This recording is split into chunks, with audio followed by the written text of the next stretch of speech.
राधे राधे महाराज जी। महाराज जी, इस संसार में सबसे बड़ा दुख क्या है और सबसे बड़ा सुख क्या है? सबसे बड़ा दुख मूर्खता है और सबसे बड़ा सुख विवेक है। समझ पाए? सबसे बड़ा दुख मूर्खता है, अविवेक, और सबसे बड़ा सुख विवेक है। तब लग कुशल न जीव कहूं, सपने हो मन विश्राम, जब लग भजत न राम कहूं, शोक धाम तजी का। अगर भगवान से नहीं जुड़े तो अविवेकी ही तो रहे, मूर्ख ही तो रहे, अपने जीवन की श्वासें व्यर्थ नष्ट कर दी। तो चाहे कोई इंद्र के समान धनी हो, त्रिभुवनपति, और भगवान से विमुख है, अज्ञान युक्त है, तो वो दुखी है। एक अप्सरा स्वर्ग की उतर आवे तो ऋषि मुनियों के मन चलायमान हो जाए। ऐसी अप्सराओं का स्वामी इंद्र अहिल्या जी के साथ गलत आचरण के लिए तो मूर्ख है कि नहीं है? मूर्ख, त्रिभुवनपति होकर के भी मूर्ख है। हुआ कि नहीं मूर्खता? एक ब्रह्म ऋषि की, एक महर्षि की पत्नी के प्रति गलत भाव करना, इसीलिए श्राप दिया जाते हैं शरीर में 1000 भाग हो जाए, 1000 नेत्र, शास्त्र नेत्रधारी कहा गया, और बाद में रामावतार में वही नेत्र बने जाके। तो हम ये कहना चाहते हैं कि हम तुम तो मनुष्य हैं। देवराज इंद्र भी यदि भगवान से विमुख होकर विचार करने लगे तो सबसे बड़ा दुख मूर्खता है। फंस गए दुख में, श्राप दे दिया गौतम ऋषि ने।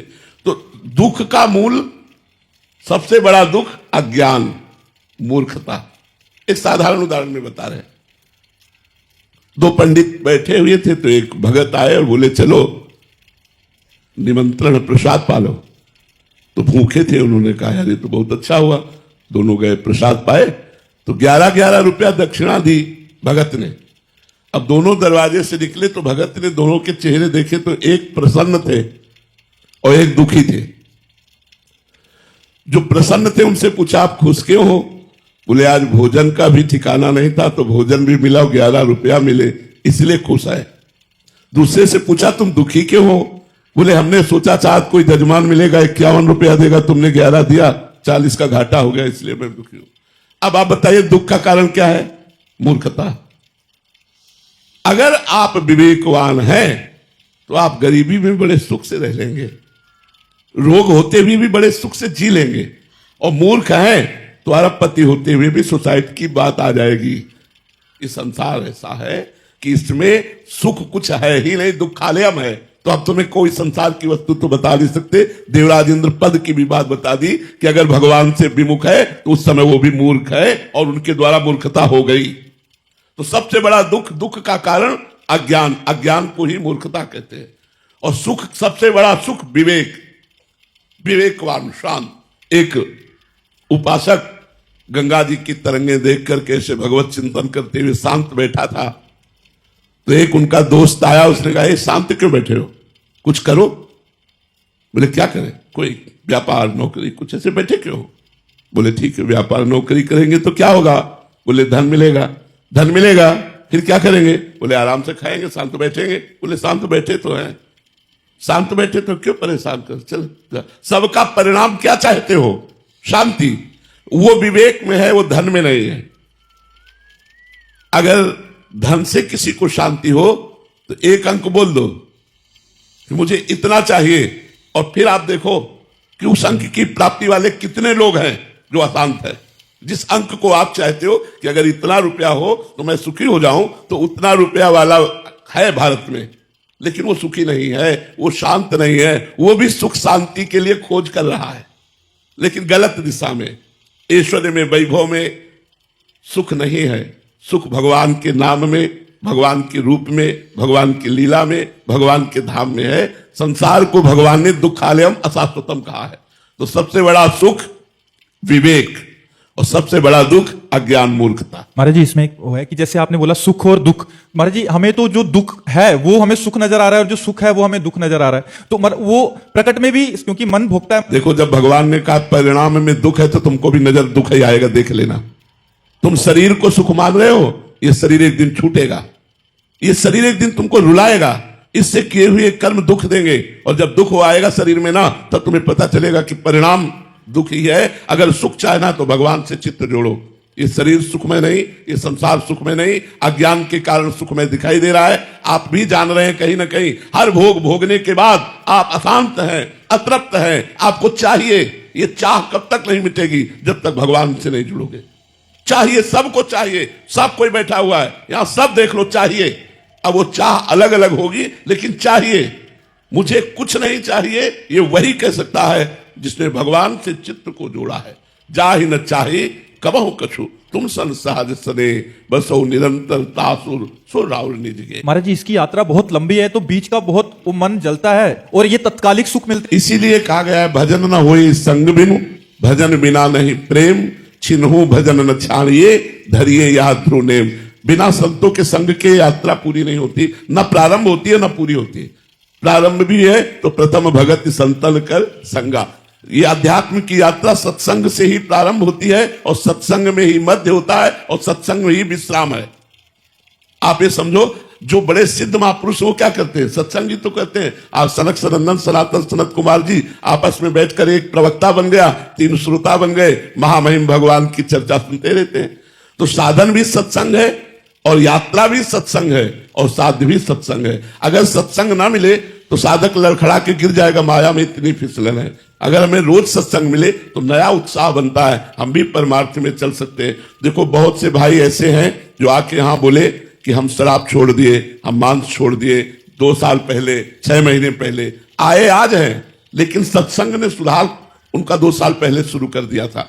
यदि हमें सत्संग सुनने को मिले तो हमारे गंदे आचरण छूट जाए, हमारे अंदर उत्साह बने, हम भी भगवान को प्राप्त करें, हम भी सच्चिदानंद सुख की तरफ चले। सत्संग ना मिलेगा तो फिर नहीं। मत कीरत गति भूति भलाई जब जय जतन जहां जय पाई सो जानो सत्संग प्रभाव लोकों वेदना अनुपाओ। अगर सत्संग मिलता रहे तो जो प्रारंभ और अंत के बीच की यात्रा मध्य है वो बहुत आराम से कट जाएगी, क्योंकि सत्संग में कष्ट सहने का नया उत्साह प्राप्त करते हैं। अध्यात्म में कष्ट इस बात का होता है कि जिन भोगों को हम प्यार करते हैं, जिन भोगों को हम भोगना चाहते हैं, वो अंदर लालसा है पर हम बाहर भोग नहीं रहे। अध्यात्म में सबसे बड़ी बात यह है, आपके अंदर लालसा है और आपने भोग लिए तो आपका मन थोड़ी देर के लिए शांति दिखाएगा, लेकिन जब आपके अंदर लालसा है आप भोग नहीं भोगेंगे तो आपको व्यथित करेगा, आपको जलाएगा। उस जलन को हम कहां शांत करें? उस जलन को हम सत्संग के द्वारा शांत करते हैं। जब हम सुनते तो सहने की ताकत आती, नहीं हम भी चलेंगे, हम भी भगवत मार्ग में चल सकते हैं। और वो एक ऐसा बल मिलता है कि हम गलत आचरण छोड़ देते हैं। यहां तक कि धर्ममय विषयों से भी वैराग्य हो जाता है। अधार्मिक विषयों की तो बात जाने दो, धर्ममय विषय भोगों से भी वैराग्य हो जाता है और वो भगवान के चिंतन में, भले गृहस्थ में हो, एक संत की तरह जीवन व्यतीत करता है। महाराज जी आपने बोला कि भगवत प्राप्ति के बाद शाश्वत सुख का प्राप्ति होता है। महाराज जी क्या बीच यात्रा में भी सुख का अनुभव होने लग जाता है? बहुत जोर का होता है, जब तक पाप नष्ट नहीं होते तब तक की बात अलग है। नहीं, रोना आता है, आनंद से हृदय इतना भर जाता है कि वो आनंद तो कहीं है ही नहीं। किसी भी विषय भोगने में वो आनंद नहीं, जो भगवान के चिंतन करके रोने में आनंद आता है, वो किसी कहीं भी कोई सुख नहीं है। वो बात समझो। पर ये थोड़ी यात्रा बहुत जलन की है कि हम विषय भोगना चाहते हैं पर विषय भोगेंगे नहीं, क्योंकि भगवान के मार्ग में चलते हैं। तो विषयों के त्याग जनित दुख और भगवदानंद से विमुख, अभी भगवदानंद मिला नहीं। अब ये यात्रा बिना साधु संग के नहीं हो सकती, नहीं साधक भ्रष्ट हो ही जाता है। इसलिए साधु संग की अत्यंत आवश्यकता है। भ्रष्ट मान्यता गिरना, अपने मार्ग से हम गिरे ना, इसके लिए हमें रोज सत्संग चाहिए, रोज साधु सेवा चाहिए, साधु संग चाहिए। तो मानो आप लोगों को इतनी दूर आकर के बैठने को मिल रहा, लेकिन ये सुनने को तो आपको कहीं से भी मिल सकता है। तो आप सुन करके आप अपनी नई चेतना जागृत करें और परमार्थ में बढ़ें। ये थोड़ी यात्रा बहुत जलन की है, ये हम स्वीकार करते हैं, लेकिन जिसकी यात्रा ही पूरी जलन की है उसमें से 2-4 कदम जलन वाले सह लेते हैं तो हमारा मंगल है। ये संसार की यात्रा तो जलन वाली ही है। चाहे जितना आप कुछ कर लो, आपका जलना शांत नहीं होगा। तभी जलना शांत होगा जब अध्यात्म में आओगे। आप देख लो, कुछ भी करके देख लो, कुछ भी, जो चाहो खाओ पियो करो, और फिर आप देखो कि आप शांत हो, क्या आप सुखी हो? नहीं, सब अशांत है। सुखी वही है जिसके अंदर ज्ञान जागृत हो रहा है, जो भगवान से जुड़ा है, जो पापाचरण को छोड़े हुए है, वो सुखी। हम थोड़ी यात्रा मानते हैं क्योंकि हमने खुद भोगा है। थोड़ी यात्रा बहुत जलन की है कि भगवदानंद मिला ले और विषयानंद छूटा ले।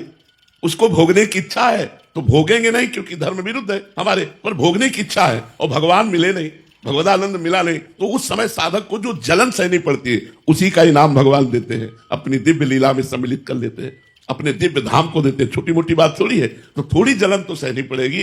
कुछ वर्ष हो सकता है नाम जप करते हुए, साधना करते हुए आपको बिल्कुल कुछ अनुभव में ना आवे और उल्टा अनुभव में आवे कि काम बढ़ रहा है, क्रोध बढ़ रहा है, हमारे अंदर और विकार बढ़ रहे हैं, ऐसा भी अनुभव में आ सकता है। लेकिन आप डटे रहिए, आप हटिए नहीं, आप निराश मत होइए, मन के थकाने पर थकिए नहीं, तो आप अध्यात्म की ऊंचाई पर चढ़ जाएंगे। ये पक्की बात है। महाराज जी अपनी तरफ से चलना होता है, उधर से भी कृपा होती है? नहीं, कृपा भगवान की आकर्षित करती है, लेकिन चलना तो अपने को ही होता है। ये तो अपने को ही करना पड़ेगा। बल भगवान देंगे। जैसे विषयों का त्याग करना है तो त्याग करने की चेष्टा तो हमें करनी है, लेकिन चेष्टा में बल भगवान देंगे, लेकिन हमको तो त्याग करना ही पड़ेगा। अब ऐसा नहीं कि हम मनमानी आचरण करें और कह दे कृपा संभाल लेगी, तो भाई ऐसा नहीं है। आपको संभलना पड़ेगा, तब कृपा आपको दिखाई देगी। अगर आप संभलोगे नहीं और कह दो कृपा, तो ऐसे तो सब पर कृपा है भगवान, सब पर मोर बराबर दया। भगवान सब पर दया कर रहे हो। पापाचरण करने वाले घोर पापी पे भी भगवान की दया है। भगवान किसी पर नाराज थोड़ी करो, अपने अपने कर्मों का फल भोगोगे। हाँ, अब भगवान की शरण में हो गए, अब भगवान पक्षपात ले लेंगे, क्योंकि आप भगवान के शरणागत हो गए। राधे राधे महाराज जी। गुरुदेव भगवान, संपूर्ण शरणागति किसे कहते हैं, और जो बेपरवाही वाली स्थिति आती है वो महाराज जी? वैसे कई बार चर्चा हो चुकी है, पर संपूर्ण शरणागति का मतलब है तन की सारी चेष्टाएं भगवान को समर्पित। भगवान को समर्पित वही चेष्टाएं होती जो धर्म में होती है। पाप में चेष्टाएं कि पाप करो कृष्णार्पणम मस्तु, ऐसा नहीं।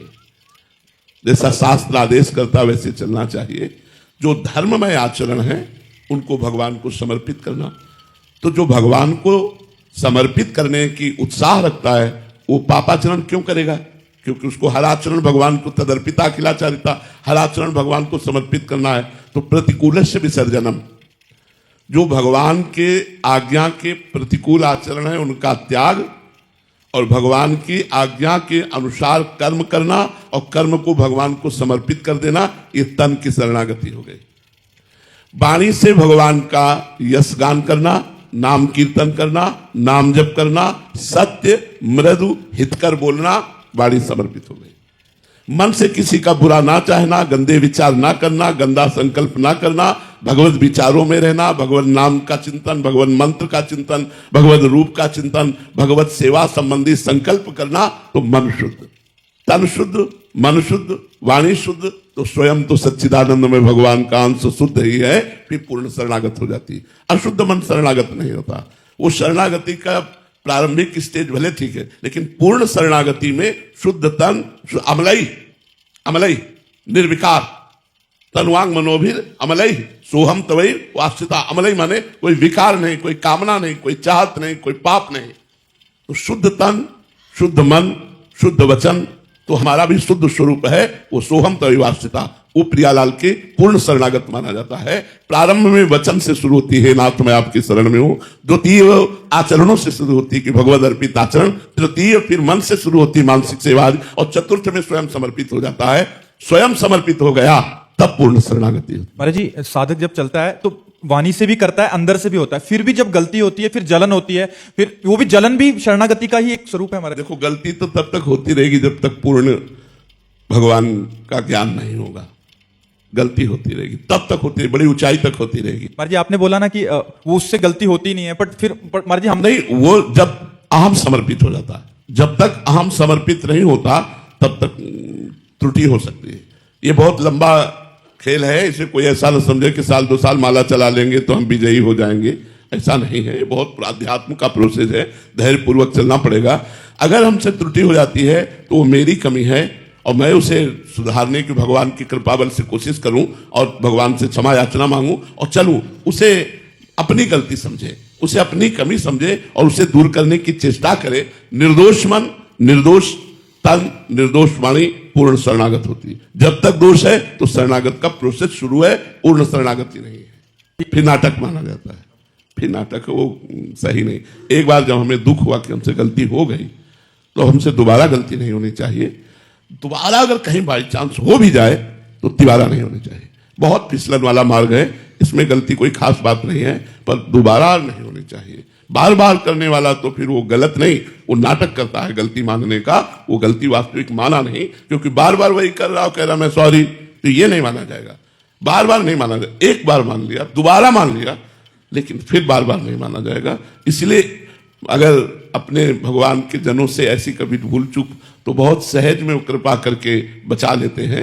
भगवान पुनः उसका मार्ग पुष्ट करते हैं, क्योंकि ये मार्ग तो अविनाशी है। जितना भजन किया वो तो कभी नष्ट होने वाला नहीं, कुछ भी हो जाए।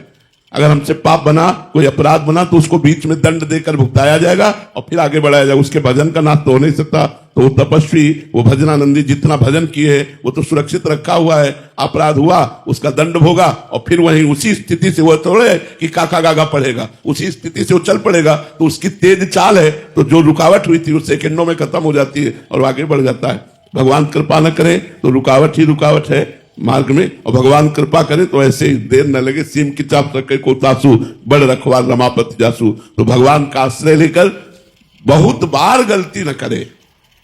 एक दो बार तो माना कि गलती हो जाती है, बड़े बड़ों से हो जाती है, माया धूल झोंक कर बुद्धि को भ्रष्ट कर देती है। लेकिन बार बार अगर ऐसा महाराज जी बार बार होगी तो फिर उसका नहीं, बार बार तो ठाकुर जी की तरफ से क्या होगा फिर विधान? दुर्गति, दुर्गति।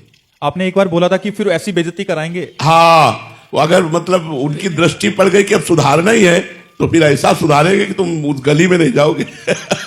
हाँ, इतना फिर पिटवा देंगे कि होश ठीक हो जाएगी कि हे भगवान भाई आपका तो उसका हम देखो देखते हैं अभी। महाराज जी एक और चीज, साधक जैसे वचन से शरणागति मान लिया कि मैं आपकी शरण में, और अंदर से भी मान रहा है। एक ये भक्त है, एक है जो सिद्धावस्था तक पहुंच गया, मतलब काफी आगे तक हो गया। तो दोनों को प्रभु समान स्वीकार करते हैं महाराज जी? एक जो आज आया है, एक जो नहीं, भगवान का प्यार में भेद होगा। देखो, वैसे भगवान सर्वांतर्यामी समदर्शी हैं, लेकिन भक्त में पक्षपात होता है। तो हमारा जैसे समर्पण नहीं है तो हम भगवान के आश्रित हैं, समर्पण की तरफ हम बढ़ रहे हैं भगवान का सहारा लेकर के। तो भगवान का प्यार दुलार तो उस पर है, लेकिन जो समर्पित होकर प्यार दुलार कर रहा है उसके अधीन है भगवान। उसकी समानता ये नहीं कि दोनों का एक समान, ऐसा नहीं, उसके अधीन है भगवान। जैसे मान लो गुरुजन है तो वो भजन जो कर रहे हैं वो भगवान अधीन है, उनके प्रिया प्रीतम अधीन है, और हम प्रिया प्रीतम की अधीनता चाहते हैं। तो उनकी कृपा हमें धीरे धीरे ले जाएगी। लेकिन वहां ये प्रश्न नहीं है, वहां प्रिया प्रीतम अधीन है। वो भावे मोहि जोई सोई सोई करें प्यारे। जो सिद्ध अवस्था है, भावे मोहि जोई सोई सोई करें प्यारे, और जो साधक अवस्था है उसमें है कि जोई जोई प्यारो करे सोई मोहि भावे। जैसे प्यारे मुझे जे जो राखत हो त्यो त्यो रहियत हो हरि। तो अंतर तो प्यार में वो अनुभव करेगा, भगवान का विशेष प्यार का अनुभव विशेष शरणागत करता है। महाराज जी तो डायरेक्ट प्रभु की शरणागति लें या गुरु की शरणागति ले लें पहले? एक ही बात है। देखो, निष्ठाएं 100-200 नहीं होती, निष्ठा एक होती है। जैसे हम सब भक्ति करते हैं लेकिन किसी में नाम निष्ठा है, सब भक्ति करते हैं लेकिन किसी में गुरु निष्ठा है, किसी में इष्ट निष्ठा है, किसी में धाम निष्ठा है, किसी में संत निष्ठा है, किसी में चरणामृत निष्ठा है। अलग अलग निष्ठा, 100-200 निष्ठाएं एक साथ नहीं होंगी, एक ही निष्ठा उतरेगी। अगर धाम निष्ठा है तो सब कुछ करता हुआ प्रधानता धाम की रहेगी, नाम निष्ठा तो सब कुछ करता हुआ प्रधानता नाम की रहेगी। अलग अलग निष्ठा जागृत होती है। तो गुरु निष्ठा, इष्ट निष्ठा, धाम निष्ठा, नाम निष्ठा, ये सब एक ही समर्पण है। महाराज जी सच्चा वैराग्य क्या है? संसार छोड़ना या मन की आसक्ति छोड़ना? मन की आसक्ति छोड़ना। आसक्तिहीन मन अगर वैश्यालय में भी बैठा हो तो कोई फर्क नहीं पड़ता, और आसक्ति युक्त मन यदि जंगल में भी रहे तो भी वो बंधन को ही प्राप्त हो जाएगा। जैसे भगवान ऋषभदेव जी के 100 पुत्रों में सर्वश्रेष्ठ राजर्षि भरत जी महाराज अपने परिवार को, राजमहल को, संपूर्ण राज्य को वैराग्य के द्वारा त्याग किया, पर मन की आसक्ति का त्याग नहीं हुआ। तो एक दिन एक हिरण के बच्चे की रक्षा के लिए उसे उठाया और उसे अपने कुटिया ले आए, और सारी मन की आसक्ति उस हिरण के बच्चे में लग गई। तो अगला जन्म उनका हिरण का हुआ। ये भागवत में, श्रीमद् भागवत महापुराण में इसका वर्णन है। तो वैराग्य, इनसे बड़ा कौन वैरागी होगा जिन्होंने चक्रवर्ती सम्राट पद, रानियां, पुत्र, महल सब छोड़ दिया, परम पावन गंडकी नदी के किनारे भगवान की प्राप्ति के लिए भजन कर रहे थे, तपस्या कर रहे, लेकिन मन की आसक्ति नहीं गई तो हिरण में हो गई आसक्ति। तो मन की आसक्ति का त्याग होना ही सच्चा वैराग्य है, ना कि बाहरी। बाहरी हम बहुत से ऐसे उदाहरण अपने सहित देखे हैं अपने सहित। कि वैराग्य की चरम अवस्था को जो तुम देख लो तो तुम कहोगे कि इसे ही वैराग्य कहते हैं। यमुना का किनारा, गंगा का किनारा, वस्त्र रहित रहना, दिगंबर रहना, कई कई दिन भूखे रहना।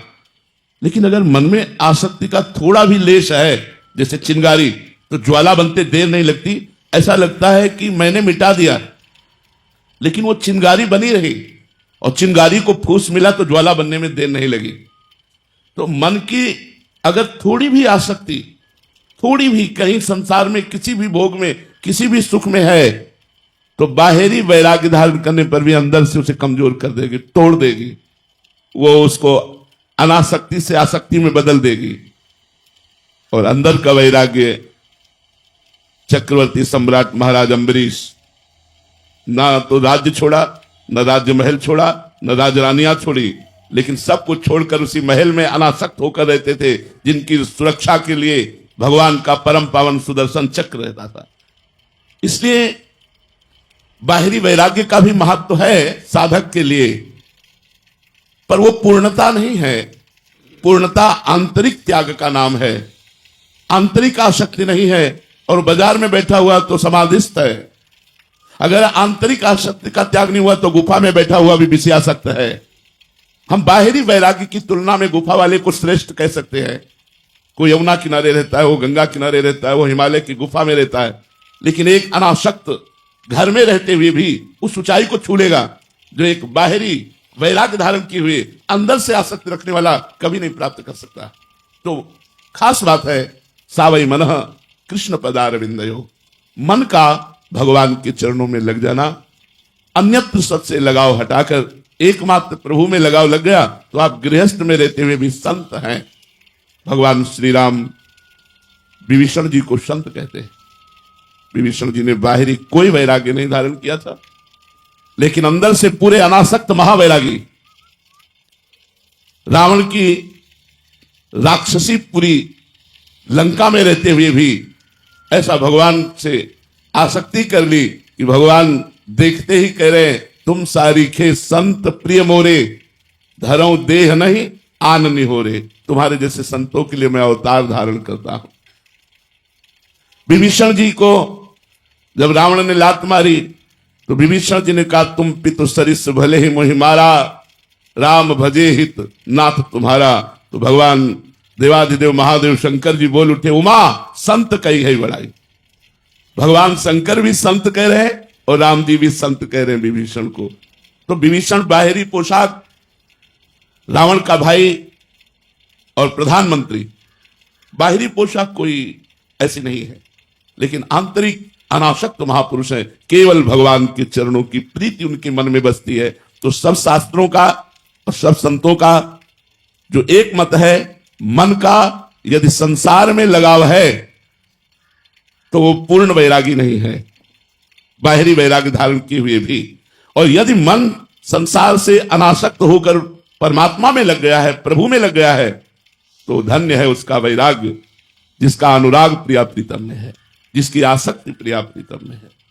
राधे राधे महाराज जी। महाराज जी, क्या हमें संत और साधक में भेद करना चाहिए? कैसे जाने कौन संत है कौन साधक है? वैसे हमें तो चाहिए कि साधक और असाधक, पापी और पुण्यात्मा, संत और असंत, सब में भगवान देखना चाहिए। हाँ, ऐसे हमारी बुद्धि दूषित हो जाएगी। यदि हम किसी में कमी देखेंगे और किसी में अधिकता देखेंगे तो हमारी दृष्टि का बैलेंस बिगड़ जाएगा। अगर बैलेंस बनाना है, मतलब निर्दोष दृष्टि रखनी है, तो सब में भगवान को देखना है कि पापाचरण कर रहा है पर इसमें भगवान विराजमान है। ये क्रूरा अपिपापिनो न च सताम संभास्य दृश्यासे सर्वान वस्तुतया निरीक्ष परम स्वाराध्य बुद्धिर्मम। जो क्रूर है, पापी है, दुष्ट है, उसमें भी भगवान विराजमान है।